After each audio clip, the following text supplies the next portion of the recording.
ओम गणेशाय नमः। दोस्तों, आज के इस वीडियो में हम जानेंगे कि माघ महीने में आने वाली सकट चौथ या जिसे हम तिल चौथ के नाम से भी जानते हैं, किस तिथि को पड़ेगी। गणेश जी की पूजन का शुभ मुहूर्त क्या रहेगा, इस दिन चंद्रोदय का समय क्या रहेगा, पूजन विधि और साथ साथ सकट चौथ के व्रत कथा को भी जानेंगे।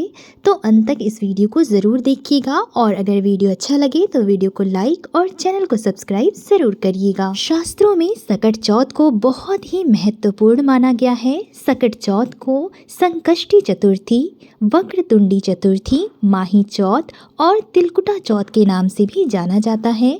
इस दिन व्रत रखकर महिलाएं गणेश भगवान की पूजन करती है। सकट चौथ का व्रत महिलाएं अपनी संतान की दीर्घ आयु और सुखी जीवन के लिए रखती हैं। सकट चौथ का व्रत प्रत्येक साल माघ महीने के कृष्ण पक्ष की चतुर्थी तिथि पर रखा जाता है।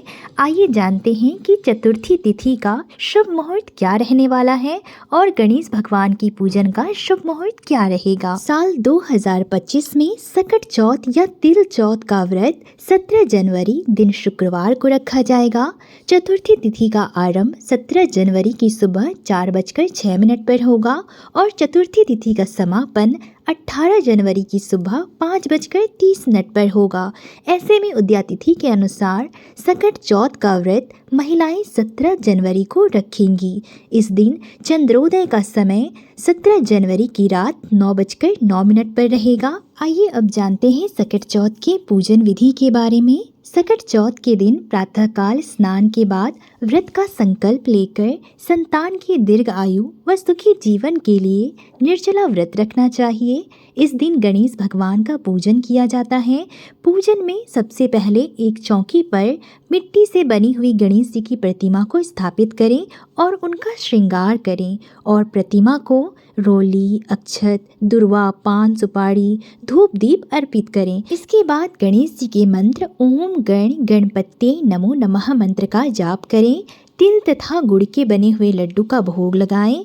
अंत में व्रत कथा को पढ़ें, आरती करें और रात्रि में चंद्र देवता को अर्घ्य देने के बाद ही अपने व्रत का पारण करें। सकट चौथ, जिसे हम संकटों को दूर करने वाली चतुर्थी के नाम से भी जानते हैं, इस दिन व्रत करने से विघ्नहर्ता गणेश भगवान प्रसन्न होते हैं और आपके जीवन के सभी कष्टों को दूर करते हैं। सकट चौथ के दिन व्रत के साथ साथ इस दिन पढ़ी जाने वाली व्रत कथा का भी बहुत ही अधिक महत्व होता है। कहा जाता है कि इस कथा का पाठ करने के बाद ही व्रत को पूर्ण माना जाता है। सकट चौथ व्रत के प्रभाव से महिलाओं को संतान की दीर्घ आयु का वरदान प्राप्त होता है। अब सुने सकट चौथ की व्रत कथा को।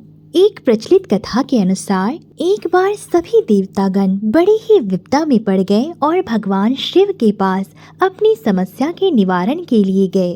तब भगवान शिव ने अपने दोनों ही पुत्रों से पूछा कि तुम दोनों में से कौन है वो वीर जो देवताओं के कष्टों का निवारण करेगा। तब कार्तिकेय ने स्वयं को देवों का सेनापति प्रमाणित करते हुए देव रक्षा का अधिकार सिद्ध किया। तब भगवान शिव ने गणेश जी से उनकी इच्छा पूछी तो उन्होंने कहा कि मैं बिना सेनापति बने ही इनके संकट को दूर कर सकता हूँ। इस पर महादेव ने दोनों को पृथ्वी की परिक्रमा करने को कहा और कहा कि जो पहले परिक्रमा पूरी करेगा वही वीर घोषित किया जाएगा।